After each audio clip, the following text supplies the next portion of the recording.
Sugar cravings can be hard to manage, but it is possible. To reduce our sugar cravings, we need to focus on reducing our sugar intake on a daily basis, because that will help you to reduce those sugar cravings. So in this video, I'm going to be talking about how to reduce your sugar intake on a daily basis. And in the next video, I will talk about how to reduce your sugar cravings. Hi, my name is Eugenia and I'm an eating psychology coach and the founder of Unlox'U, and this is the perfect place to regain your control around food with a mind plan instead of a diet plan. I used to struggle with sugar addiction for a long time, especially when I was struggling with binge eating and overeating, and I was eating sugar every day, and it was really tough at times. But I managed to reduce and to really stop that food and mostly sugar addiction, and I will want to teach you exactly the same. Also the same principles that I see work for my clients. I'm going to be talking about how to reduce processed food, so sugar that comes from processed food, from baking, from sweets, rather than from natural food like tomatoes, cucumbers, carrots, or apples, fruit, basically. Because we get fiber, nutrients, minerals, vitamins when we eat wholesome food. So let's dive into it. So the question is, how much sugar are we actually allowed to have? Well, the World Health Organization suggests to have maximum 50 grams of sugar a day, but for maximum health, it is suggesting not to have more than 25 grams of sugar per day. So let's think about what it is. And how do I know how much sugar is actually 50 grams? So the easiest way to calculate it is to divide the gram number by 4. So let's say if a product has 20 grams of sugar, you divide it by 4, that is 5. That means it has 5 teaspoons of sugar in that product. And let's look into specific examples. A can of soda has 40 grams of sugar. Well, that doesn't leave you much space for more than that. Or, for example, Kellogg's cereal has 3.5 teaspoons of sugar per cup. That means it's already half of the recommended dosage. And let's look into baked beans. I know in New Zealand and in Britain you really like your baked beans on toast. So baked beans, a can of baked beans has 2 servings.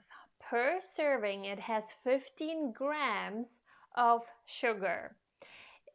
Most people I know don't eat half a can. They usually have 2 pieces of toast and a whole can of baked beans. That means it's 30 grams of sugar in 1 can. Divided it by 4, it is 7.5 teaspoons of sugar in 1 can.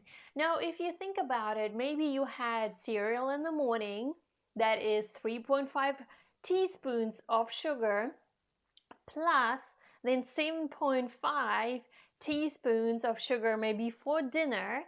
That is already 11 teaspoons of sugar a day, just only through breakfast and through dinner. So let's get into the tips.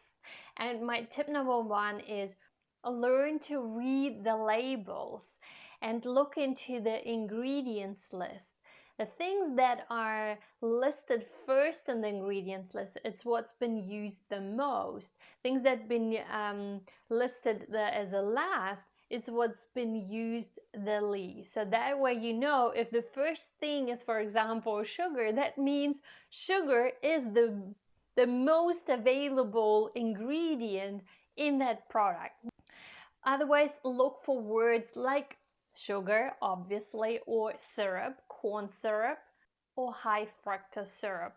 And also words that end on O-S-E, O's, like fructose, dextrose. These are also different words for sugar. So if you find these ingredients are in the product, you can then choose to maybe to look for alternative option. And this is where we come to the tip number 2: eat wholesome food, because that way you naturally will reduce your sugar intake, because wholesome food has just less sugar naturally. But like I said earlier, even the sugar that comes with our fruit or some of the vegetables, it comes with fiber and minerals, so our body can digest it, and it's not in such a concentrated amount as well. So if you add a lot of legumes, vegetables, fruit, whole grains, you get so many nutrients in your body, and your body will just naturally want to have less food. So it's like we are crowding it out. The more we eat wholesome food, the less space there is naturally for the processed food, which is usually full of sugar. And tip number 3 is don't drink your calories. So be mindful of the drinks that you order. I, for example, like to ask for drinks that just don't have any sugar at all when I'm out and about or in a cafe. So sometimes instead of ordering a sweet coffee, I ask for ice cubes, black coffee, and a little bit of milk, non-dairy milk or dairy milk as you like. And what I do is I use those ice cubes and then pour the coffee and the milk over it, so I have iced coffee.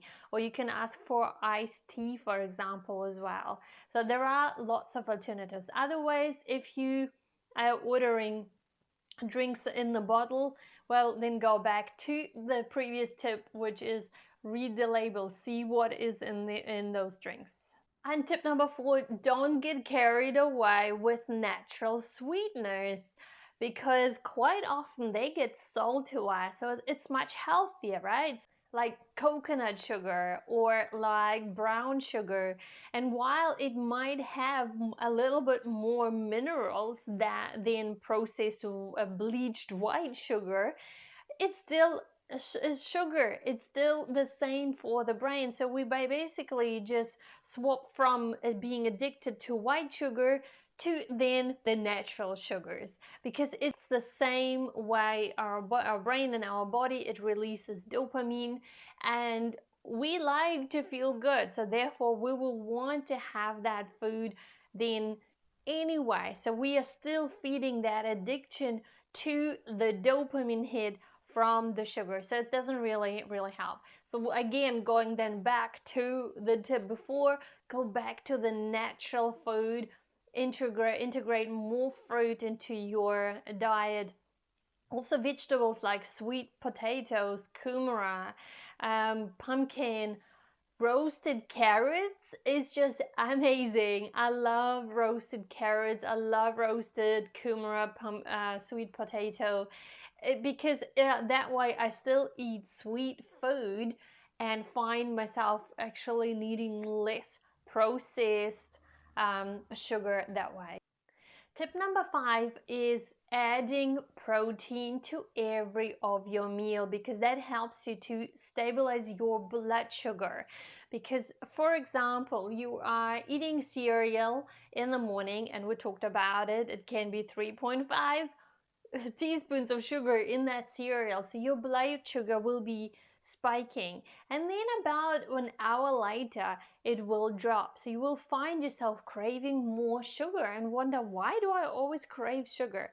So if you have something that has more protein in your diet, you will find that by stabilizing your blood sugar, you will eat less sugar. So my suggestion is to have between 15 to 20 grams of protein per meal.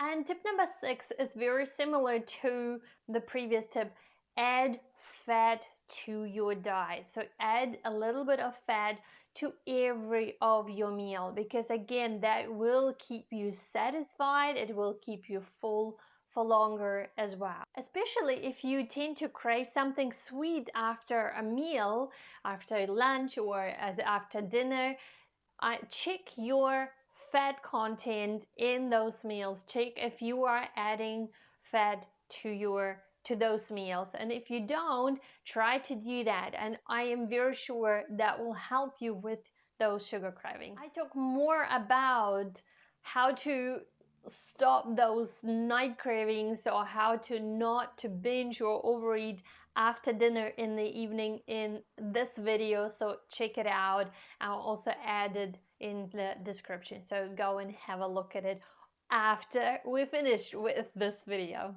And my suggestion is, when you choose your fats, don't just use the oils, but more so the wholesome food. For example, avocado. So if you have avocado rather than avocado oil, you also get the minerals, vitamins, and fiber with it rather than just the fat. Another sort of my favorite oils are olives. I love oils, I love feta, I love nuts and seeds. So these are all really great sources for fat, or salmon. But it's not just only fats and oils, it's actually all the minerals and nutrients that come with it. I go into much more detail about how, when, how often, and how much to eat in my balanced diet framework online program that you can do on your own. It's a program that I've designed specifically for everyone who struggles with food, sugar cravings, overeating, and binge eating urges. So the link is below. Have a look and check it out. It's really helped me personally to overcome my sugar cravings and almost like that addiction to sugar, but also reduce my binge eating urges and overeating urges. So go and have a look and check out the link below. And tip number 7, keep the temptations out of the house, because it's much harder. When our brain sees that food, it is predicting that feel-good feeling. It is already predicting that feel-good hormone dopamine, and it's telling you go and have it. It will make you feel good. So therefore, it's much harder to resist. So why make it hard on yourself if you can just not keep it in the house? It is not part of our daily diet, and it shouldn't be. We don't really need that. So have more food in the house, like wholesome food, so you can snack on that food. And if you really want one day to have, or from time to time to have something sweet, you can go and buy that piece of cake or a biscuit, but it's not necessarily necessary to have it in the house.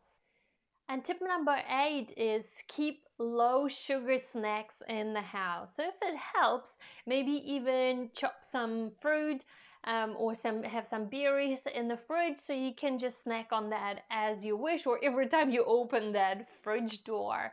Otherwise, if you want something else, I really like to freeze some grapes, and when I really want to snack on something, it really satisfies that for me.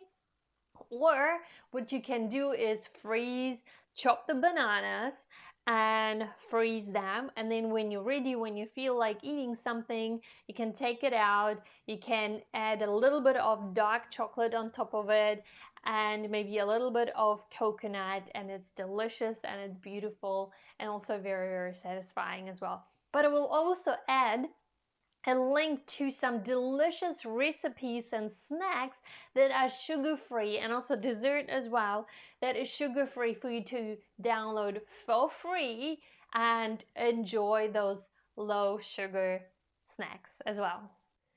Tip number 9, don't use sugar to relieve your stress, because at the end of the day, it's really worth to address the stress where it's coming from, because at the end of the day, food is only going to add to your stress. We don't really feel good after that, do we? Not really. Nobody does. It might be that instant gratification, but long term it doesn't really help. So what I find, self-care, helps much, much more. So going for a walk in the park, actually call a friend and talk to them. Talk to the person who's maybe troubling you, or if there is work that's stressing you out, can you address that? Can you ask for help? Can you ask for support? um, or going to some yoga classes, some Pilates classes, going to dance classes, and makes you feel happy, lets you forget about things. So think about what would really help you if it was not food. And tip number 10 is never say never, because that works against our psychology. We want what we can't have. It becomes more appealing to us. We start even obsessing over it. Maybe you've experienced it in other areas of your life where you know you can't have it, and that's the more you think about that you can't have it, the more you want it. It kind of starts becoming this really strange cycle of feeling almost obsessed. So we don't want that. Also, some people say find a balance. I find personally I don't have that food in the house. I don't even try to have a balance of 80-20 or anything like that. I'm not saying that's the only way, but this is what works for me. I don't have sugary food in the house. I don't feel the need for it because I have worked on how to reduce my sugar intake in general in my life, but also if sugar cravings come up, then I know what to do with them. And this is a video for next week, so subscribe to the channel. Make sure that you also hit that bell button so you get notified when the next video comes out. So, but we want to know then how to reduce our sugar cravings as well. So I focus on wholesome food at home, on all the tips that I've mentioned so far. And also, if I do want a piece of cake, it's a special occasion, I go to a cafe and really enjoy it. But I also love to bake something sweet in the weekend, so then my partner and I enjoy that together. But it's a special occasion. It's not something that I do mindlessly throughout the day when I get bored. It feels special and I treat it as special. So, and then also have something sweet occasionally, like there is a birthday party or there is a wedding or there is something else where you celebrate. So that's okay to have it. Just focus on not to have, I guess, those added sugars in your everyday life. So focus on just reducing those, and then that will help you also with your sugar cravings. Thank you so much for watching. Let me know which tip was the most helpful for you in the comments below. I really would love to hear from you, and I am looking forward to seeing you next week with how to reduce your sugar cravings so you no longer feel crazy about food.